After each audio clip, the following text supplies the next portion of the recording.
planning to share with everyone one case study on how Muslim scholars, Muslim preachers, the ulama themselves brought Islam to where we are now, where meaning I myself and many of our brothers and sisters who are in the Malay world, Malay archipelago, or in the Southeast Asia itself. Because to me, there are some interesting strategies of da'wah that the ulama in the past who brought Islam here have adopted, and we can make comparison with what we have discussed in the past 5 weeks, and with the approaches that they have adopted, and probably we can also plan for the way forward. How are we going to continue what they have done? A landmark steps that they have put into practice until this region, the Malay world in particular, is considered as one of the biggest Muslim population in the world. Our neighboring country, neighboring to Malaysia, our brothers and sisters in Indonesia, is considered as the biggest country with Muslim population in the world. So there must be some important, strategic, and probably wise methodology adopted by our ulama in the past who managed to transform this part of the world from non-Islamic population of the native who were not Islam into one of the biggest Muslim population in the world. Allow me, brothers and sisters, to share my slide.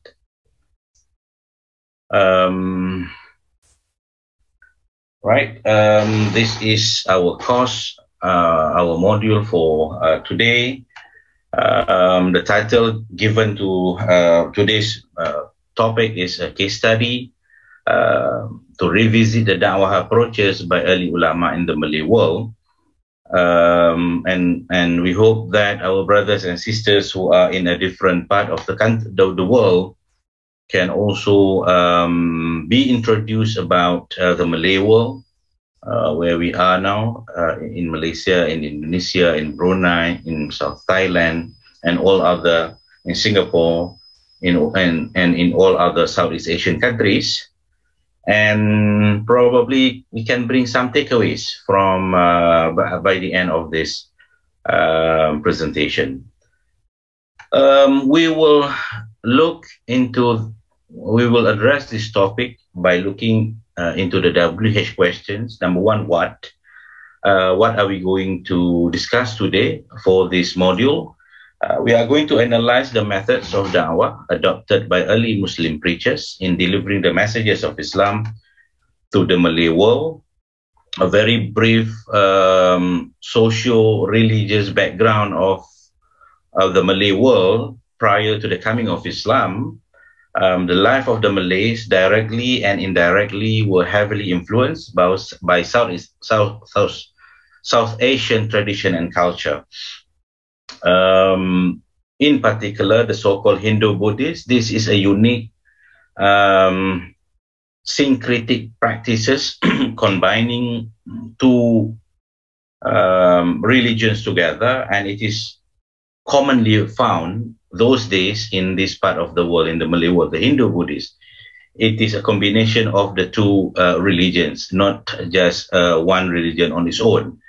And the second practices prior to the coming of Islam was on the animistic practices. Then when I think because of we are unable to go into deep historical discussion, I only share a very brief historical facts about the Islamization of the Malay world. From the circumstantial evidence, it was said that Islam arrived in this part of the world as early as 7th century. But if we are talking about tangible evidence, archaeological and textual evidence, we can found evidence in such form and conclude that Islam has reached the shore of the Muslim world from 13th century onwards. And the peak of Islamization of the Malay world was from 17th century onwards. What I'm going to share with everyone today is going to be evidences taken from mostly textual evidence published in the 17th century. Why 17th century? And that is the answer, what you can see on the screen, because that was the peak of Islamization, rapid Islamization processes in which ulama started to wrote their masterpieces in the Malay world, in the Malay language as well, and also Arabic. Where is the Malay world? For our brothers and sisters who never been to the Malay world, who are living in different part of the world, allow me to introduce to you the Malay world. On your left-hand side, you can see in red, these are all countries, mostly in Southeast Asia, and these are all countries where we can find Malay-speaking communities, or the Malay world, we call it, or the Malay archipelago. Some literature use the term Malay archipelago. And on your right-hand side, we zooming into those parts of the Malay world. We can see we have Malaysia, Indonesia, Brunei, the Philippines, Thailand, South Thailand, Singapore. So that is basically the Malay world, or the Malay archipelago, they call it. Why it is significant when we discuss about Islamic da'wah, when we discuss about Islamic da'wah and the contemporary world, why it is significant for us to have a look at what was happened when Islam was brought to this part of the world. I think the top reason is because, point number one, the peaceful entry of Islam into the Malay world. There was no evidence of coercion. No evidence that we found. Those who are doing study on Islam in the Malay world, we will not be able to come across any evidence, tangible evidence, clear evidence on the coercion. The native people, the local people, the Malay were forced to accept Islam. We were not able to find any evidence that in order to bring Islam here, Muslim preachers have to get involved in war with the local people. No such thing. The entry was so peaceful, and it was also in a gradual mode as well, gradual transformation from a stronghold of Hindu-Buddhist influences to Islam. And then, as I have mentioned earlier, this part of the world, this region, becoming one of the biggest region of Muslim population. At the moment, approximately 252 million Muslims in the Malay world. In Indonesia alone, if I'm not mistaken, the number is 231 million Muslim brothers and sisters living there. So to me, it is interesting and significant, and inshallah, I think we can replan, re-strategize on how we can do the same and even better. We will discuss, inshallah, next week on the way forward on how we can bring Islam and also Muslim further in this part of the world and another part of the world as well. How? I think the biggest portion of our discussion today would be to see and to analyze how the process took place.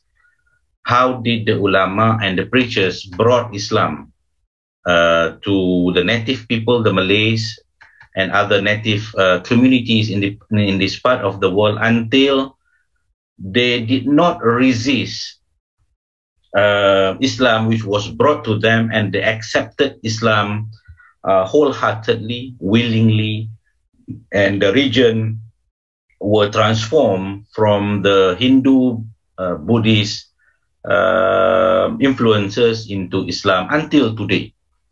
Clearly, many of the cultures and practices that ulama found on arrival were not in accordance because of that religious setting that I have mentioned to you. Prior to Islam, Hindu, Buddhist, and animistic practices were prevalent in this part of the world. So obviously, when the preachers, the du'at, came to this part of the world, this was what they found. Basically, when they arrive in this part of the world, in the Malay world, they have two options. One, to completely prohibit, meaning when they come, they have two options, whether come and then go against total prohibition, whatever is not expressed in the Islamic tradition, they can prohibit, or they can adopt another approach. The other was to tolerate anything that did not contradict Islamic teachings. So our discussion today would be which approach that they have adopted, and to see some evidences from texts, some 17th century texts, to prove what we have said here.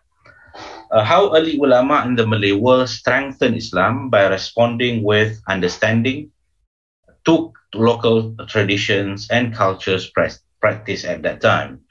The early ulama in the Malay world inclined towards the non-literalist approach. I think this is an important statement.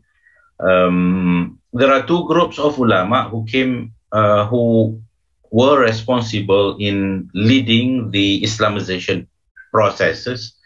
One ulama who came from abroad, and another group of ulama were Malay themselves. So both groups have, obviously, because they came from different part of the world, different practices, different approach, exposure on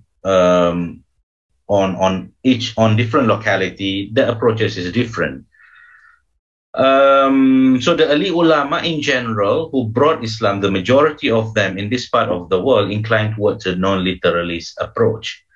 This can be seen from the evidence that these ulama tolerated the old practices of the ruler prior to conversion to Islam.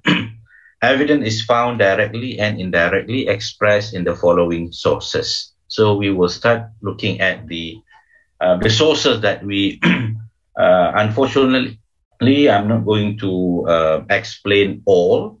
I will just give a cursory look into the evidences that we have. My focus today would be on one text, and I will mention two other texts in brief. Those who are interested can do further readings, inshallah, after this. One text which I found interesting for us to discuss today, because it is relevant on our topic on da'wah, is the Salasila Kutai, or in English it is the Kutai Chronicles. And Kutai, our brothers and sisters in Indonesia know very well where it is.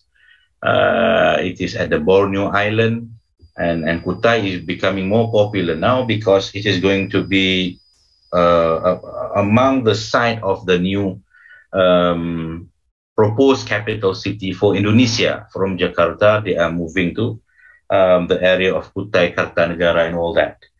And I found in Salasila Kutai one interesting evidence on the approach adopted by the Da'i, the Muslim scholar, in bringing Islam to the people in this part of the world. It is a 17th century Malay historiographical text. It is about the story of da'wah engagement between the local king, known as Raja Mahkota, and the Muslim preacher known as Tuan Haji di Parangan.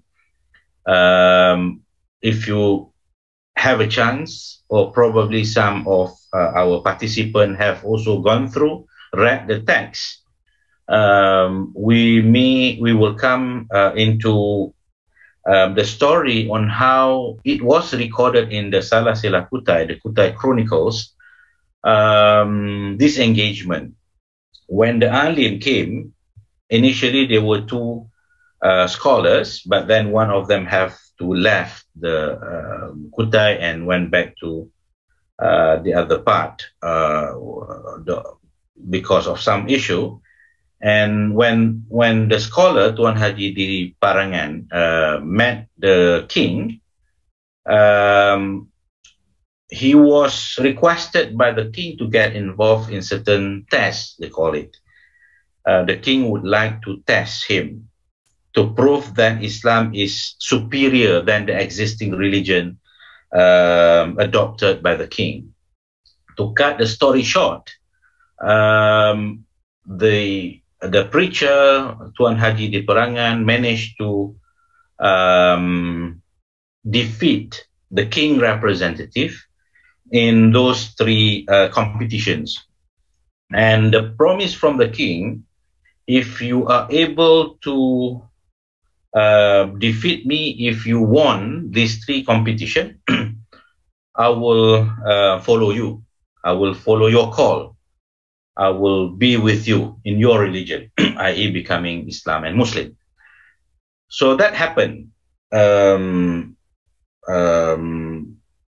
scholars won the competition, and then came a time where he requested the king to fulfill his promise, i.e. to become Muslims.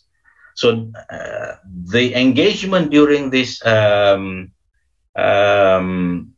session is interesting for us to discuss here, to understand how does the ulama, the alim who brought Islam to this part of the world, try to win the heart and the mind of the local people, and not coming here to impose Islam, but using a very soft. Remember in the previous class we discussed about several approaches adopted by prophets in Islam. Among them is soft and full of love in your calling. Then, as I said earlier, a time when the alim would like to request the king to fulfill his promise to say the Shahada. However, before converting to Islam, the king requested from the preacher to allow him to defer his conversion until he is able to eat all pigs kept under his palace. Mind you, the king was non-Muslim. That was the staple food for them at that time. And he made this request. And the alim has the upper hand because it is now the time for him to request the king. There was no such condition set earlier before they enter into that competition. The condition was, if you are able to defeat me, I'm going to follow you. So this was what happened. But then the king requested for a brief period for him to do what he requested to do, as you can see on the screen. These are some excerpts from the text. You will see in bold is the translation. The text is in Malay, in page 115. Right? That was the answer given by the alim. It's an evidence on how he accommodated the request. He did not force. He did not say no. He did not say that, no, we have not discussed about this request. You should fulfill what you have promised to me. That was not the case. He accommodated the request from the ruler by allowing him to do what he requested to do, i.e. to finish up the pigs under the house, and also the preserved pork too, the pakasam. Right, then this is another excerpt from that conversation. Then he requested for the king to build him a hut, a small shelter next to the palace, so that he was able to observe whether all pigs have been consumed or not, right? And then the next page is, then after it was all completed, then came the Muslim scholars and requested the king to fulfill his promise. And then that was what happened. And then the king said the Shahada, and then he was taught by the scholar Tuan di Perangan, Tuan Haji di Perangan, the creeds of Islam, the Shahadatain, about the pillar of Islam, Arkanul Islam, the pillar of faith or article of faith, Arkanul Iman, and also other teachings of Islam. Consequently, because of the approach adopted by this Muslim preacher, not only the king, but also the entire population, kingdom, becoming Muslim. Right. After that, he then taught all the children of the king, all the ministers and dignitaries, and so on and so forth. Right. What we can learn, what is the takeaway from this evidence, textual evidence from the Salasilah Kutai? We have seen that Muslim preacher gradually explained Islam to the Malays by not imposing religious law in a prohibitive way to the people. Again, I want to repeat myself. This is what we have discussed earlier in the 5 previous weeks. Wisdom is important. Remember in Surah An-Nahl, verse 125, wisdom. And based on the evidence from the text, the Muslim preacher, the Da'i, was able to demonstrate his wisdom by doing what he was doing, as we have discussed earlier. Then there are also direct evidence, right? Other textual evidence in other texts, apart from Salasilah Kutai. If you are familiar, our brothers and sisters in the Malay world, if we are familiar with the 2 other texts, namely the Sejarah Melayu, the Malay Annals by Tun Sri Lanang, and also Sirat al-Mustaqim by Sheikh Nuruddin Ar-Raniri, the Straight Path, we also be able to find similar evidence. The tolerance, the key is tolerance. I think tolerance came from a very deep thinking and strategy. Be able to use your wisdom. I mean, we want Islam to be accepted voluntarily. No point of using coercion. No point of becoming less tolerant or not tolerant at all. And this is what we found in 2 other texts. Sejarah Melayu also highlighted an example of how a respected Muslim scholar was willing to listen, humble. And in Sirat al-Mustaqim, the method adopted by a Muslim scholar not to impose a total prohibition of all non-Islamic texts, but only a selected few which contain elements that contradicted Islamic teaching. I think this is a very soft approach that the scholars adopted in order to win the heart and the mind of the Muslim, of the Malays in this part of the world. So the key is tolerance. Tolerance was the key method employed by ulama in all this 17th century textual evidence. Then another interesting evidence that we can discuss together and analyze is on maintaining local terminologies. It is also interesting on how when Islam came here, as we have discussed earlier, there was the entire structure, the language was there, the practices, belief system was there. And how did the ulama, the Muslim preachers who brought Islam to this part of the world, responded to what they have found?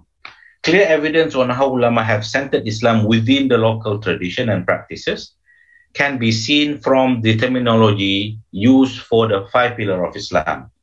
We may be able to look at the Malay text and then see the pattern, the usage of the term, in which we will understand once again on how these ulama were meticulously plan and wise on top of it, and plan for a very soft approach in order to make sure that the local will not resist Islam and at the same time accepted Islam wholeheartedly. This maintaining local terminologies, we can do a quick analysis via there is a website, a portal, which have digitalized many Malay classical texts in the Malay Concordance project by the ANU, Australian National University. You can see the link there. We can enter the keyword like the 5 pillars of Islam. What we have found when we do this analysis from this portal, to look at the pattern of the usage of the term on 5 pillars of Islam. The term Shahada has been used in the Malay text, the classical, meaning this is an Arabic word, obviously, and the Malay adopted an Arabic word. However, when we go to the second important pillar of Islam, Salat, prayers, the local term was used and maintained in those texts. We could not find the term Salat, but the text, almost all texts, when they refer to the Muslim prayer, they're still maintaining the local term, which is sembahyang. I think if we know and study the etymology of the term sembahyang, it is sembahyang, right? It refers to the old practices of the people in this part of the world, referring to that Hindu-Buddhist setting as well. And they maintain. And another term which they maintain, and ulama did not, the ulama who brought Islam here, did not prohibit. They allow the local community to continue using the term which they are familiar with. Another term is puasa, which is fasting, what we are doing now. We also found that the term puasa is used throughout the classical Malay text, and no term saum. If you look at Shahada, they use the Arabic term, right? But for prayer and fasting, the Malay text maintain the local term. Puasa is from Sanskrit word, denoting a familiar concept in the South Asian tradition. And the last 2 pillars, again, the Arabic terms was used, zakat and hajj, slight modification to the term hajj, right? So what we can understand from this analysis or study, the above evidence further emphasizes the suggestion that the religious system found prior to the spread of Islam in the Malay world were deeply embedded in the Malay culture. The familiarity of the Malays with 2 religious concepts, such as puasa and sembahyang, inherited from the past, resulted in the ulama accepting their usage. So the ulama, when they came, they did not say, no, you should use all Arabic term. No such thing. Right? I think this is interesting, how ulama use their wisdom. They allow the local term to be maintained. Obviously, when they then explain the meaning, they will explain the meaning from the Islamic point of view, what prayer or sembahyang is, compared to the old practices of sembahyang or prayer. Similarly, it goes to puasa. What is the difference between the saum observed in Islam and the fasting, the understanding of fasting in the past prior to the coming of Islam? In doing so, ulama considerably facilitated the acceptance of Islam by the Malays. The success of the propagation of Islam in the Malay world, according to the above textual evidence, relies on 2 factors. Number 1, what Islam has to offer, and number 2 is important for us to Look here, the approach. If you remember, since the beginning, when we started this module on Islamic Dawah, I always emphasize on two things. Number one is on the contents, what we want to deliver. And number two, the methodology.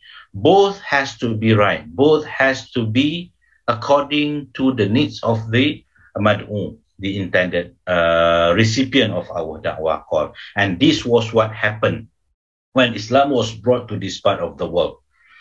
That's circumstantial evidence. I think this is quite long. Maybe we can read on our own.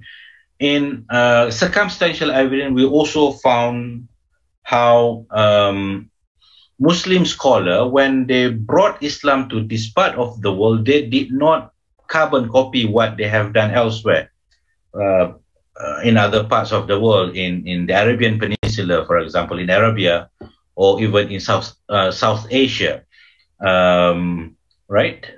When they come here, they tailor-made the content and the approaches to suit the need, the understanding, and the interest of the local people. What does it mean? It means they are using wisdom.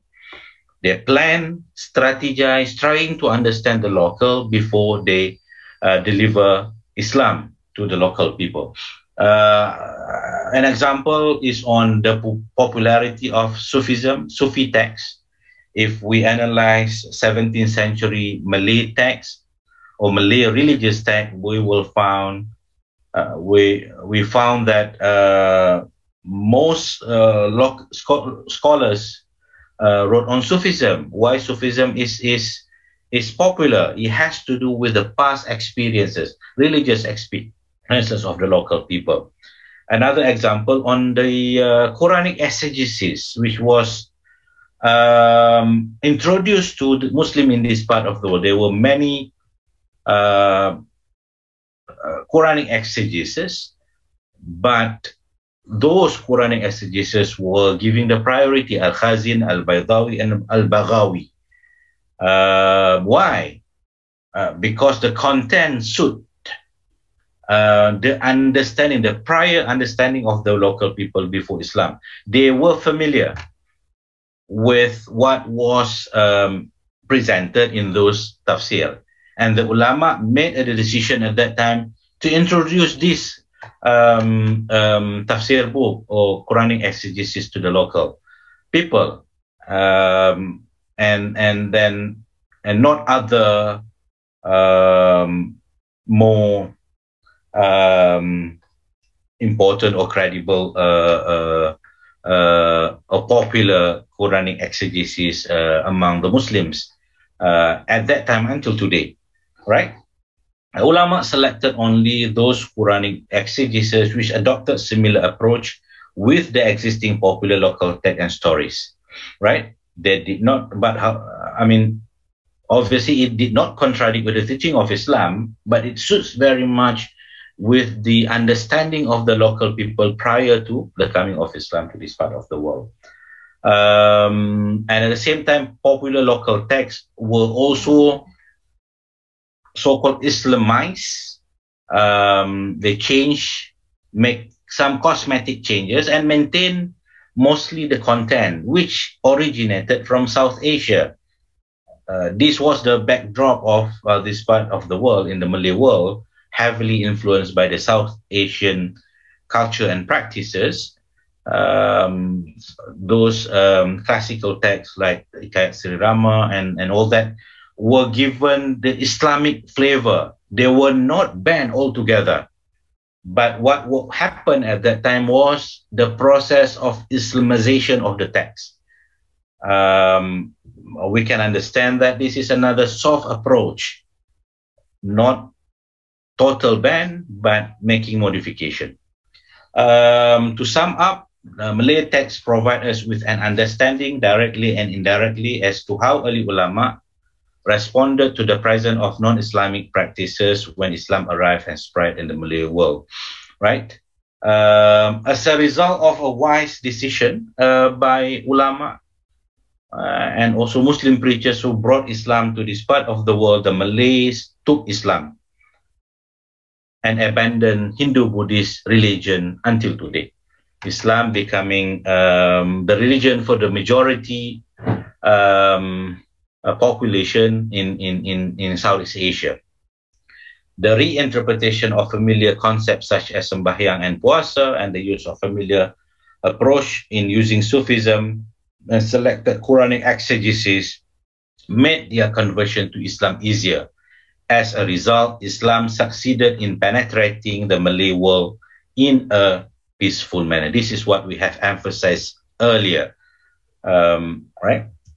The ulama, many of whom were the Malay themselves, as I have said earlier. We have, starting from Hamzah Fansuri, we have Shamsuddin Sumatrani, we have Abdul Rauf Singkili, we have Sheikh Yusuf Al-Makassari, as well as Sheikh Nuruddin Araniri. I think these are big names in the 17th century Muslim Malay world. Many of whom were Malay themselves did not force the local people to change their thinking and popular understanding in accordance with Islamic teaching as transmitted from the Middle East instantly the moment they converted to Islam. Based on the textual evidence we have analyzed previously, these ulama have tolerated pre-Islamic practices which were prevalent at that time. This is because these local ulama understood the complexity of the social, cultural, and religio-political condition of the Malay. See that? Meaning when they understand, means that they take trouble to plan, to strategize, to understand. When we come to a targeted group to bring Islam to them, this is what we must do. We must use our wisdom. We must think. We must plan. And we must, the most important thing, to facilitate the mad'u in order for them to understand Islam clearly and also not to force them to accept Islam, even though we are probably have the superiority in terms of power and authority to do that, but that was not allowed in Islam.